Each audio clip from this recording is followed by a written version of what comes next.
I've been asked to speak today on motor fluctuations in Parkinson's disease. So motor fluctuations are changes in motor symptoms that occur during the day in people with Parkinson's disease in response to treatment. So in early Parkinson's disease, although initially treatment might be with other drugs, eventually people will require levodopa. And most people will be on levodopa 3 times a day, let's say breakfast, lunch and dinner. Once the dose of levodopa has been adjusted and the symptoms are under control, people with Parkinson's disease usually don't notice much change from day to day. They take their pills 3 times a day, but they don't notice that each pill makes a difference. They wake and go to bed moving and feeling well.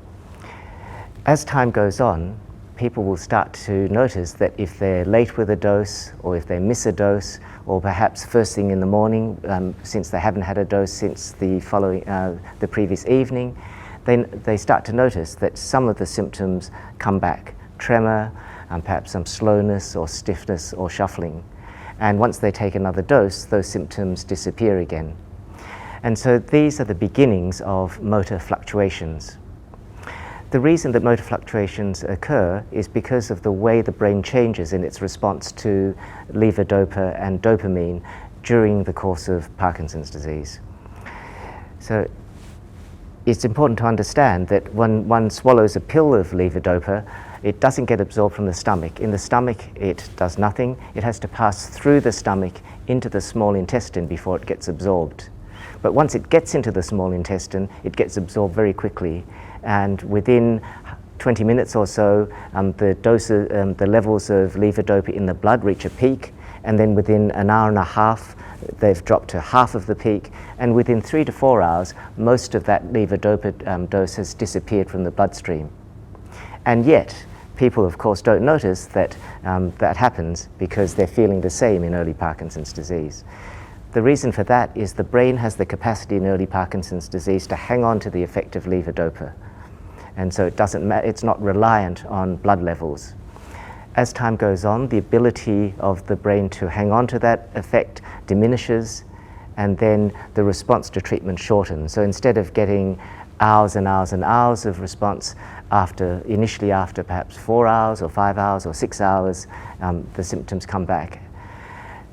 The time that each dose of levodopa works shortens over time, and so eventually, because the brain is no longer able to hang on to the effect of levodopa, it becomes reliant on blood levels. And people will notice that as the blood levels go down, the symptoms of Parkinson's disease come back. So we have the idea of what's called a therapeutic window. We need to keep the medication levels above a certain level in order for someone to be able to have their symptoms under control. The other thing that can occur in people with Parkinson's disease is that there's an upper limit to that therapeutic window, and if the blood levels are too high, the brain responds by producing involuntary movements called dyskinesias.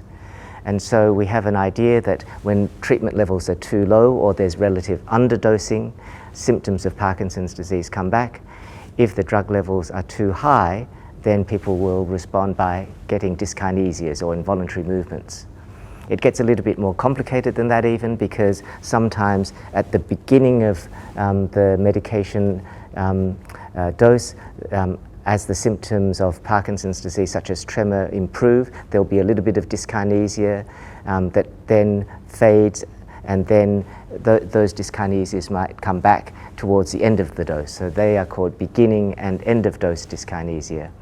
So we have off time, which is when medication levels are too low. We have peak dose dyskinesias when medications are too high. And we sometimes get also beginning and end of dose dyskinesias that are when medication levels are, if you like, in no man's land, not quite high enough to completely suppress the symptoms. Fortunately, there are many ways that we can treat motor fluctuations. The first step is to actually understand that because the levodopa is only absorbed from the small intestine, it becomes important to actually wait 1 hour after swallowing your levodopa pills before you eat, to give time for the pills to pass through the stomach into the small intestine to get absorbed, because the stomach, of course, will close up once you actually eat. So have your pills, wait an hour, and then have your meal then. The second important factor is to have your medications strictly on time, because if you're even half an hour late, the medication levels will have dropped a further half hour, and then take more time to get back to the levels they need to get to, because they've dropped that much lower as well. If those factors aren't enough, then we can add extra doses of levodopa through the day, or we can give medications that extend the duration of each dose of levodopa. And sometimes we can give medications that provide an extra baseline to levodopa levels to keep motor fluctuations under control as well.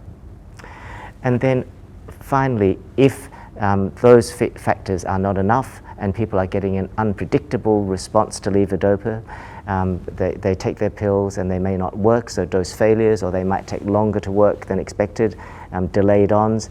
If the measures we've talked about don't work, we fortunately have a number of what are called device-assisted therapies that take away the reliance on oral levodopa, measures such as infusional therapies with apomorphine or levodopa, or deep brain stimulation that helps overcome some of the brain activity that drives the off-period symptoms of Parkinson's disease.